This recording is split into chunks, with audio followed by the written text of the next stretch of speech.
Friends, welcome to my channel. तो आज के वीडियो में हम लोग देखने वाले हैं बायो के कुछ इंपॉर्टेंट क्वेश्चन। तो देखिए, इसमें आप पहला क्वेश्चन है सिक्रेटिन है, तो यहाँ का ऑप्शन देखिए क्या दिया गया है। पहला ऑप्शन है हार्मोन, एंजाइम, विटामिन, उत्सर्जी पदार्थ। तो यहाँ पे सही ऑप्शन हो जाता है आप लोग का ऑप्शन ए। अगला देखिए, रेशम ग्रंथि किसका रूपांतरित रूप है। तो लार ग्रंथि, पाचन ग्रंथि, उत्सर्जन ग्रंथि, अंतःदावी ग्रंथि। तो यहाँ पे सही ऑप्शन हो जाता है ऑप्शन ए। अगला देखिए, इंसुलिन होता है तो स्टेरॉइड होता है, कार्बोहाइड्रेट होता है, प्रोटीन, वसा। तो सही हो जाएगा आप लोग का प्रोटीन। अगला देखिए, मानव हार्मोन इंसुलिन उत्पन्न होता है। तो ये जो इंसुलिन आप लोग के अग्न्याशय से उत्पन्न होता है, यकृत सबसे बड़ी ग्रंथि है। अगला देखिए, मानव शरीर में इंसुलिन उत्पादक अंग है। तो यहाँ पे सही ऑप्शन हो जाएगा ऑप्शन डी। अगला देखिए, मधुसूदन यानी इंसुलिन अंतःस्रावित हार्मोन एक है, ग्लाइकोप्रोटीन, वसीय अम्ल, पेप्टाइड या स्टेरॉइड। तो यहाँ पे सही ऑप्शन हो जाएगा पेप्टाइड, क्योंकि ये एक प्रोटीन का रूप है। अगला देखिए, जैविक सिस्टम में रासायनिक क्रिया की प्रक्रिया को तेज करने में उत्तरदायी पदार्थ है, बैक्टीरिया, डीएनए, एंजाइम, प्रोटीन्स। तो सही ऑप्शन हो जाएगा ऑप्शन सी। अगला क्वेश्चन देखिए, किस हार्मोन द्वारा पादपों में प्रकाशनुवर्ती संचलन नियंत्रित किया जाता है। तो यहाँ पे सही ऑप्शन हो जाएगा ऑप्शन बी यानी ऑक्सीन।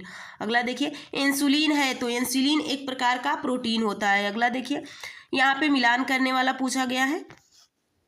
तो देखिए, एल्डोस्टेरॉन, एस्ट्रोस्टेरॉन, आगे देखिए यहाँ पे मेलाटोनिन, प्रोजेस्टेरॉन। तो सही ऑप्शन हो जाता है ऑप्शन डी। अगला देखिए, पादप वर्धन नियंत्रक भिन्न रासायनिक संरचनाओं के छोटे साधारण अणु होते हैं, ये क्या है। तो कार्बोहाइड्रेट, वसा और प्रोटीन। तो यहाँ पे सही हो जाएगा ऑप्शन बी, इंडोल यौगिक, एडिनिन व्युत्पन्न, कैरोटीनाइड या टिप्निन। अगला देखिए, निम्नलिखित में से कौन सा युग्म सही सुमिलित नहीं है। तो इंसुलिन रक्त शर्करा को नियंत्रित करता है, सही है। मेलाटोनिन नींद को नियंत्रण करता है, ये पीनियल ग्लैंड से स्रावित होता है। ऑक्सीटोसिन स्तन ग्रंथियों से दूध का निस्तारण करता है। गैस्ट्रिन रक्तचाप का नियमन ये नहीं करता है, ये अग्न्याशय से ही उत्पन्न होता, आमाशय से उत्पन्न होता है। तो यहाँ पे यही गलत हो जाता है। निम्नलिखित हार्मोन में से किस एक में पेप्टाइड श्रृंखला होती है। तो यहाँ पे सही हो जाएगा, इंसुलिन में एक पेप्टाइड श्रृंखला होती है। निम्नलिखित में से कौन सा हार्मोन मानव शरीर में कोशिकाओं द्वारा ग्लूकोज के अंतर्ग्रहण के लिए अनिवार्य है। तो जो यहाँ पे आप लोग का सही हो जाएगा ऑप्शन ए यानी इंसुलिन। अगला देखिए, निम्नलिखित कथनों पर विचार कीजिए। थायराइड ग्रंथि को एड्रेनलिन बनाने के लिए आयोडीन की आवश्यकता होती है। आयोडीन हीनता के परिणाम स्वरूप मनुष्यों में गलगंड रोग हो जाता है। आयोडीन अग्न्याशय द्वारा दावित होती है और कोलेस्ट्रॉल स्तर के नियंत्रण में सहायक करती है। तो यहाँ पे सही हो जाएगा। यकृत वसा के पाचन में महत्वपूर्ण भूमिका निभाती है। यकृत दो महत्वपूर्ण वसा पाचक एंजाइम उत्पन्न करती है। यहाँ पे सही हो जाएगा ऑप्शन सी, ये सही है परंतु आर गलत है। मानव तंत्र में निम्नलिखित में से कौन सी एक पाचक एंजाइम नहीं है। तो ट्रिप्सिन है, टाइलिन और पेप्सिन। गैस्ट्रिन नहीं है। मानव शरीर में क्षुद्रांत 3 संरचनात्मक भागों की लंबाई का कौन सा सही क्रम है। तो यहाँ पे सही हो जाएगा शेषांत्र, मध्यांत, ग्रहणी। तो ड्यूोडेनम, जेजुनम, इलियम। अगला देखिए, हमारे आहार के सभी प्रोटीन का पाचन केवल क्षुद्रांत में ही होता है, कारण अग्न्याशय से प्रोटीन का पाचन करने वाला एंजाइम को क्षुद्रांत में छोड़ा जाता है। तो सही बात है, यानी आपका भी सही हो जाता है। ए और आर दोनों सही है और व्याख्या भी सही है। अगला देखिए, अग्न्याशय का पाचक रस के उत्पादन के लिए उत्तेजित करने वाला हार्मोन निम्न में से कौन सा है। तो ऑप्शन बी सही हो जाएगा, ट्रिप्सिन।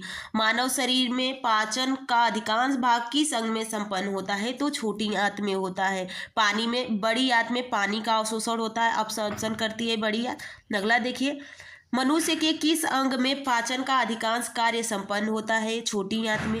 मनुष्य में एक एफ्लोटॉक्सिन खाद्य विषाक्तता द्वारा सामान्यतः कौन सा अंग प्रभावित होता है। सही ऑप्शन हो जाता है यकृत। लार निम्नलिखित में से किसके पाचन में सहयोग करता है। तो लार आप लोग का यहाँ पे स्टार्च, प्रोटीन, रेशा, वसा। तो ऑप्शन सही हो जाएगा ऑप्शन ए। निम्नलिखित में से कौन सा लार की सहायता से पच जाता है। तो प्रोटीन, स्टार्च, रेशा। उपयुक्त में से कोई नहीं। हमारे तंत्र में यहाँ पे अधिकतम एटीपी अणु के उत्पन्न करने वाला पद है। तो यहाँ पे देख सकते हैं आप लोग, ग्लूकोज का अपघटन, क्रेब्स चक्र, अंतिम श्वास श्रृंखलाएं और जल अपघटन। तो सही हो जाएगा क्रेब्स चक्र।